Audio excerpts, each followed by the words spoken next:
ہمارے وزیر اعظم نے یہ بھی کہا کہ انوائرمنٹ خراب ہو رہا ہے آبادی کے بڑھنے سے، اور انہوں نے مثال دی ہے کہ لاہور میں گرینری اتنی زیادہ تھی میرے بچپن میں، اب جگہ جگہ تعمیراتی گھر بن رہے ہیں جس کی وجہ سے فصلیں تیزی سے کیا ہو رہی ہیں، کٹ رہی ہیں۔ یہ کیلکولیشن ایسے ہی ہے جیسے وزیر اعظم صاحب کہہ رہے ہیں، چیف جسٹس نے کہا کہ زمین سے پانی اتنا نکل رہا ہے، یہ نہیں بتا رہے کہ آ رہا کتنا ہے ٹھیک ہے نا۔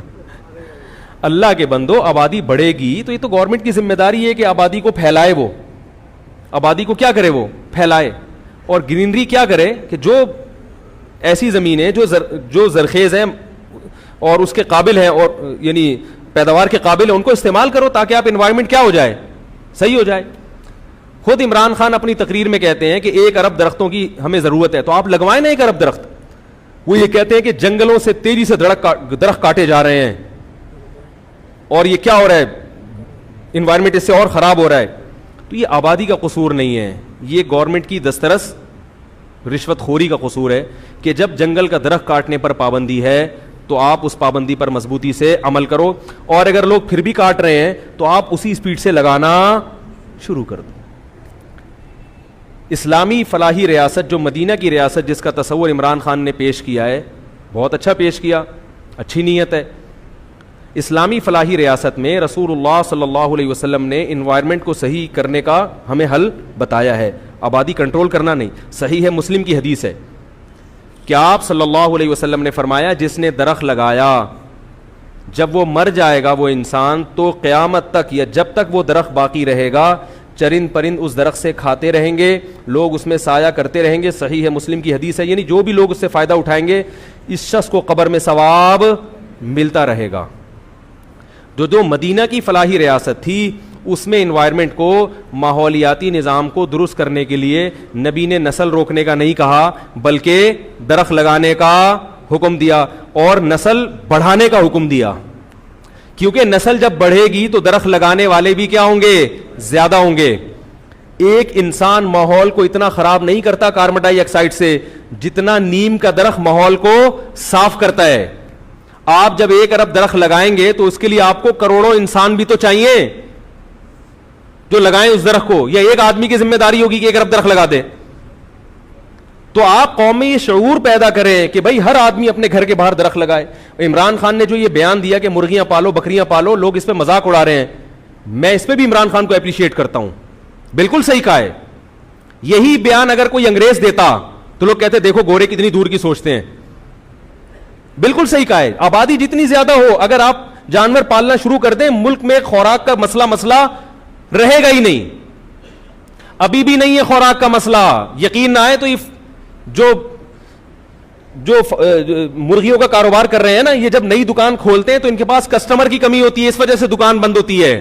مرغیوں کی سپلائی کی وجہ سے کبھی بھی کوئی دکان بند نہیں ہوئی ہے۔ کوئی بھی مرغیوں کا کاروبار کرتا ہے اس کو کبھی یہ شکایت نہیں ہوتی کہ مرغیوں کی سپلائی مجھے نہیں مل رہی، مرغیاں شارٹ ہو گئی ہیں۔ وہ تو کبھی کبھار ایک حادثاتی طور پر ہو جائیں۔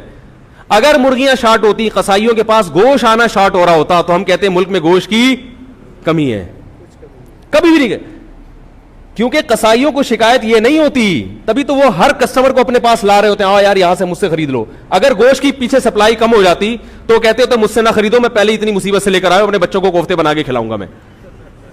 یہ مشاہدے پر مبنی میں آپ کو حقیقت بیان کر رہا ہوں، جو گراؤنڈ ریئلٹی ہے، جو نظر آ رہی ہے۔ یہ تو خوراک کی بات ہو گئی کہ خوراک کی کمی ہوتی تو سبزی پیاز بیچنے والوں کو شکایت ہوتی، سبزی منڈی میں مال آنا بند ہو گیا۔ ہر ایک کو شکایت ہے میرے پاس کسٹمر نہیں ہے، بزنس کے لیے اس کو کیپٹل نہیں چاہیے، کسٹمر چاہیے۔ ہائے ہائے، اتنی موٹی بات کاش سمجھ میں آ جاتی یار، اس سے بڑھ کر بھی کوئی دلیل ہو سکتی ہے۔ آپ خود سبزی کا ٹھیلا لگاؤ یا دکان کھول کے بیٹھو تو کیا آپ کو یہ شکایت ہوگی کہ پیچھے سے سبزی نہیں آ رہی، آبادی بڑھ گئی ہے تو ٹماٹر پیدا ہونا کم ہو گیا؟ آپ کو شکایت ہوگی مولوی صاحب دعا کرو کچھ کسٹمر میرے پاس بھی آ جایا کریں، بندے آیا کریں۔ ہاں، ایک اور بات یہ کہ آبادی بڑھنے سے روزگار بڑھتا ہے، کم نہیں ہوتا۔ دیکھو جتنے بڑے شہر ہوتے ہیں نا جن میں آبادی زیادہ، وہاں چھوٹے شہروں سے لوگ ہجرت کر کے کثیر الآبادی شہر کی طرف آتے ہیں کہ یہاں روزگار کیا ہے، زیادہ۔ ایک گورا چند مہینے پہلے مجھ سے ملا جو یورپ چھوڑ کے کراچی میں آ گیا ہے، وہ کہہ رہا ہے یہ بڑی آبادی والا شہر ہے، یہاں بزنس کا جو مزہ ہے وہ یورپ میں نہیں ہے۔ آبادی بہت ہے. میں بچپن میں دیکھتا تھا گرمیوں کے سیزن میں صدر میں بہت زیادہ رش ہوتا ہے نا, تو غریب لوگ کیا کرتے تھے, کولر, انویسٹمنٹ کتنی ہے اس کی, ایک کولر خریدا, وہ بھی ممکن ہے زکوٰۃ کا کسی سے لے کے آ گیا ہو, 5 روپے کا برف خرید کے اس میں ڈالا اور نلکے سے پانی بھرا اور لے کے بیٹھ گیا, 1 روپے ایک گلاس, ہزاروں روپے دن میں کما کے جاتا ہے. آبادی جہاں زیادہ ہوگی وہاں روزگار کے مواقع زیادہ, آبادی گھٹنے سے روزگار بڑھے گا نہیں, روزگار کم ہو جائے گا. عمران خان اپنی تقریروں میں بار بار یہ کہتے ہیں کہ دنیا پاکستان میں انویسٹمنٹ کے لیے تیار ہے, مگر ہمارے سابق حکمرانوں نے ان کو انویسٹمنٹ کرنے نہیں دی. تو میں ایک بات پوچھتا ہوں کہ دنیا پاکستان میں انویسٹمنٹ اس لیے کر رہی ہے کہ یہاں وسائل بھی کم ہے, آبادی بھی کم ہے. دنیا میں کوئی اس سے بڑا بیوقوف دیکھا کہ جہاں آبادی بھی کم ہو اور وسائل بھی کم ہو اور وہ وہاں جا کے تاجر انویسٹمنٹ کر رہا ہو. انویسٹمنٹ کرنے کی کوشش اس بات کی علامت ہے کہ انویسٹمنٹ کے لیے تاجر کو 2 چیزیں چاہیے ہوتی ہیں, یہاں وسائل بھی زیادہ ہیں اور آبادی بھی زیادہ, بلکہ پاپولیشن اصل ہے. جہاں پاپولیشن زیادہ ہوگی انویسٹر وہاں کا رخ کرے گا. اور ہمارے ملک میں جو غربت ہے نا, وہ اس کی وجہ ہمارے سابق حکمرانوں کی کرپشن ہے, گڑبڑ ہوئی ہے. ہم بھی کچھ ماہرین کے ساتھ بیٹھتے ہیں, کچھ حالات پتہ چلتے ہیں. پچھلی حکومتوں نے قرضے لے لے کے ملک کی واٹ لگا دی ہے.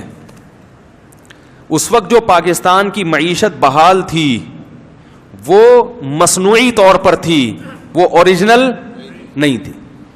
بہت کچھ پاکستان میں تعمیری کام ہوئے, یہ بن گیا, روڈیں بن گئی, لاہور پیرس جیسا بن گیا, فلانا ہو گیا, بڑے خوش ماشاءاللہ. وہ مصنوعی تھا.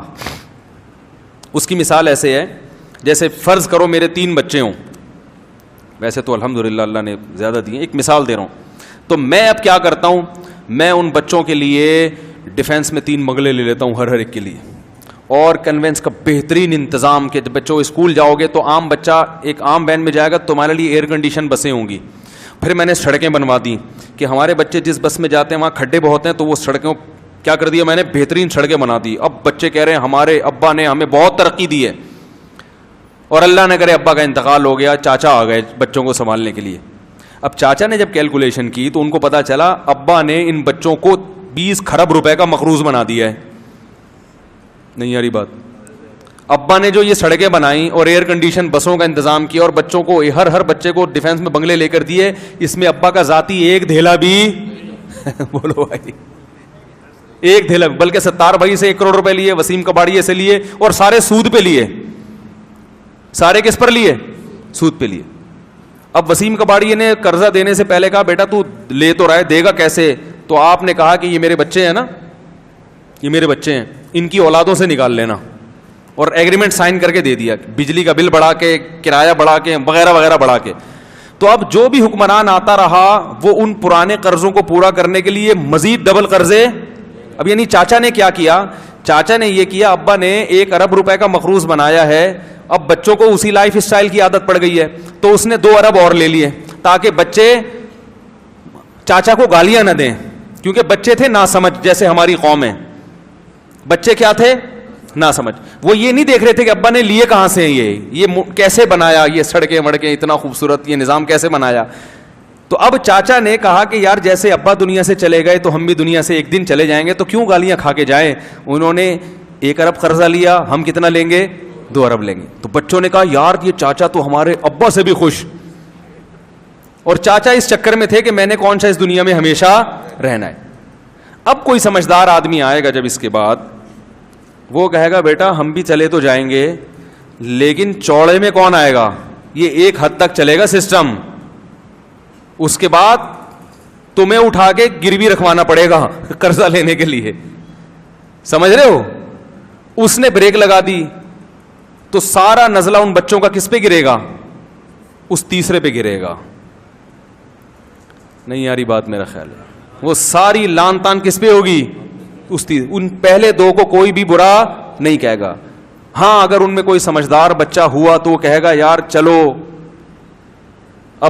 اب قرضہ لو کیونکہ روٹی تو کھانی ہے, لیکن کچھ تو خیال کرو, یعنی ایسا تو نہ ہونا کہ ہم بالکل ہی دیوالیہ ہو جائے ہمارا. تو یہ جو ہمارا جمہوری طرز حکومت ہے یہ اتنا گندا ہے نا یہاں پہ. اس میں ایک وزیر اعظم کو پتا ہوتا ہے میں 5 سال کے بعد چلا جاؤں گا, وہ کہتا ہے بھاڑ میں جائے یہ قوم, میں ایسا کر کے جاؤں کہ لوگ کہے فلاں کے دور حکومت میں یہ بلڈنگ بنی ہے, فلاں کے دور حکومت میں یہ سڑک بنی ہے, فلاں کے دور حکومت میں تو کرنسی اتنی مضبوط تھی. اس کو ان سے کوئی غرض نہ ہو کہ فلاں نے اپنے دور میں جو پالیسیاں بنائی ہیں کیا فلاں کے جانے کے بعد بھی وہ کامیاب ہوں گی, ان سے پبلک کو کوئی غرض نہیں ہوتی. تو جب عوام بے وقوف ہوتی ہے تو پھر اس کا یہ مقدر ہوتا ہے کہ وہ پٹے, اور پٹ رہی ہے الحمدللہ. سمجھ رہے ہو؟ تو اب یہی ہو رہا ہے اور مزید پٹو گے. بلکہ اس طرز حکومت میں یہ ہوتا ہے کہ کام ایک کرتا ہے, وہ بیچارہ اپنے 5 سال میں وہ پروجیکٹ مکمل نہیں کر سکا تھا تو اگلا آ کے صرف آخری اینٹ رکھتا ہے اور ساری وہ اپنے کھاتے میں ڈال دیتا ہے بس ہونے, حالانکہ اس نے کبھی ملک کے لیے خدمت نہیں کی ہوتی. پرانے والے نے خدمت کی ہوتی ہے, اس کا ٹائم چونکہ پورا ہو چکا ہوتا ہے, اس کے دور کے پروجیکٹ ہوتے ہیں, اگلا آ کے جو اس نے بجٹ پاس کیا تھا اس میں سے 90% کھا کے صرف 10% لگا کے تکمیل کر لیتا ہے. تو قوم کس کو مبارکباد دیتی ہے؟ کراچی میں یہی ہوا ہے, پروجیکٹ کسی ایک نے شروع کیا, تکمیل دوسرے نے کی اور بہت کھا کے تکمیل کی, تو پبلک نے دوسرے کو کہا کہ ماشاءاللہ کتنا اچھا بنا دیا, پرانے والے کو کوئی گھاس ڈالنے کے لیے تیار. تو یہ بڑا عجیب نظام ہے بھائی, یہ بہت ہی گندا نظام ہے جو ہمارے اوپر مسلط ہو گیا ہے. اس میں کوئی پتہ ہی نہیں کہ کون کس کا ذمہ دار ہے. تو بس اللہ سے دعا ہی مانگا کرو اور اس کا کوئی حل